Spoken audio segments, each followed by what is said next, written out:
Blessings. My name is Tom Leo, Catholic Worship Podcast, and today I just want to go over playing with two or more guitars. In a lot of worship circles and a lot of bands, there can be more than one guitarist, and one of the biggest mistakes I see a lot of people make is everyone's playing the same exact thing. So if we're playing something like, Trading My Sorrows, and we're all playing A, D, F sharp, and that sound is just repeated over and over and over again, whereas you can get a much fuller sound if people would kind of take their different parts. And so I just want to go over that. Basically what I'm talking about today is playing with two or more rhythm guitars.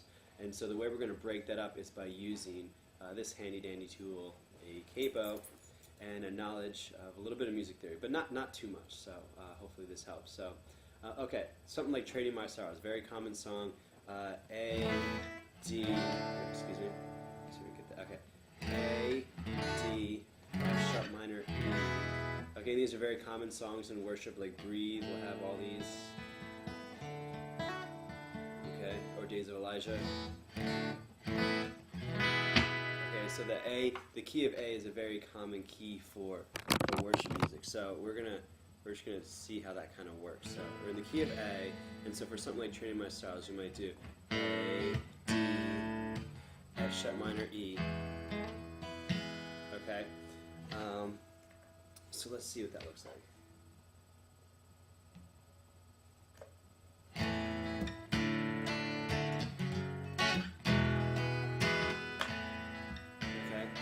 So then what I'm going to do right now is I'm going to put a capo 2,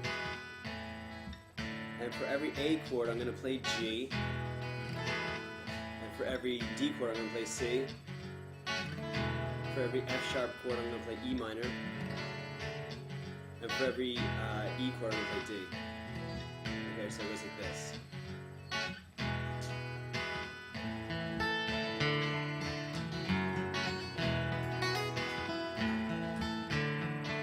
Notice how I'm picking them? That just kind of adds different rhythm to the beat. You could also add the same rhythm. You notice how I'm still playing an A chord, it's just G capo 2. What that basically means is I'm taking the G chord and I'm moving it a full step up. And I can add my own little rhythm that is syncopated. It just kind of brings the song out a little bit more.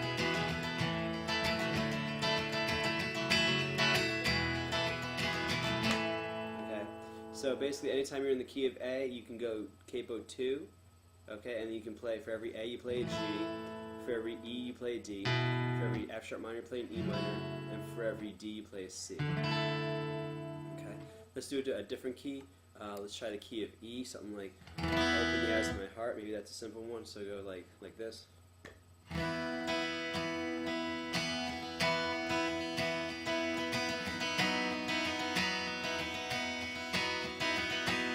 want to see you, and I want to see you. Something like that, like a simple E. Open the eyes of my heart, Lord. Open the eyes of my heart. That's a B. I want to see. That's an A. I want to see. Back to the E. So it might go like this. Oops, sorry. There we go. So we're in the key of E, so I'm going to take capo 2. Capo 2 basically means I'm going a full step up.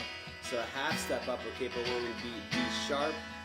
Capo 2 is going to be a full E. So it goes like this. I'm going to play, for every E I'm going to play D. Here we go. Open the eyes of my heart. Alright, every B I'm going to play an A. Open the eyes of my heart. Every A I'm going to play a G. I want to see. I want to see. Every E is a D. Open the eyes of my heart. Every B is an A. Open the eyes of my heart. I want to see. Every A is a G. Every E is a D. To see.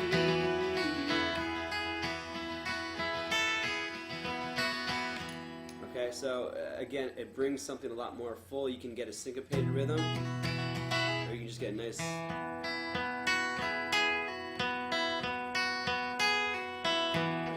little arpeggiator going. That's what I'll do a lot of time. It's also really nice if you're going to play and you can get a little bit more complicated. Like if you're in the key of G, you can take the capo and go 1, 2, 3, and you can play an E chords over that. So if you're playing something like Holy is the Lord, you'll be like, we stand and lift our voice, for the joy of the Lord is our strength.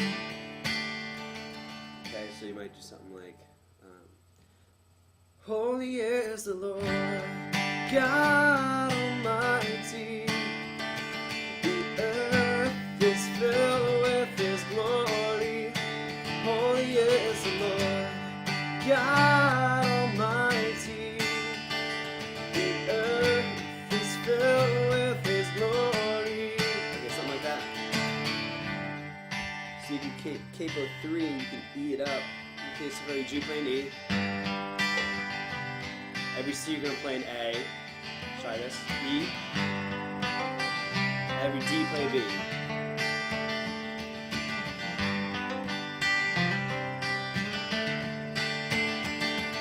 If you want to get really adventurous, you capo it up another full step.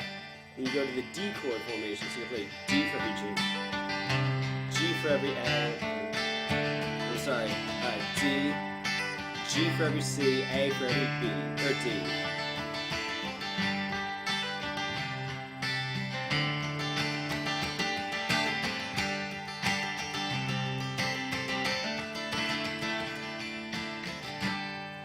Again, it just brings a lot fuller sound. So you can keep it simple and just do it like a full step, you know. So that's like D to E. So if you're playing E, you play D's. If you're playing A, you play the G chords. Okay, you get a little bit more complicated when you start going a little bit higher. But as you go higher, that gives you like all these strings down here, which is a little bit higher of a tone than. So if you're playing a D, that's a G chord. So it's really high, or it fills it out a lot more. So I hope that helps. Again, just rewind it so you can kind of get the chord formations. I only played with the first chord, the fourth chord, the fifth chord, and the sixth chord. And if you don't know what that means, check out National Numbering, and hopefully that'll help. But if you're playing with a group or playing in a worship circle where there's more than one guitarist, if you can start, have one of you start to learn these chords and how they fit together, I guarantee you your worship will just get taken to the next level. So I hope you enjoyed it. Take care, and God bless.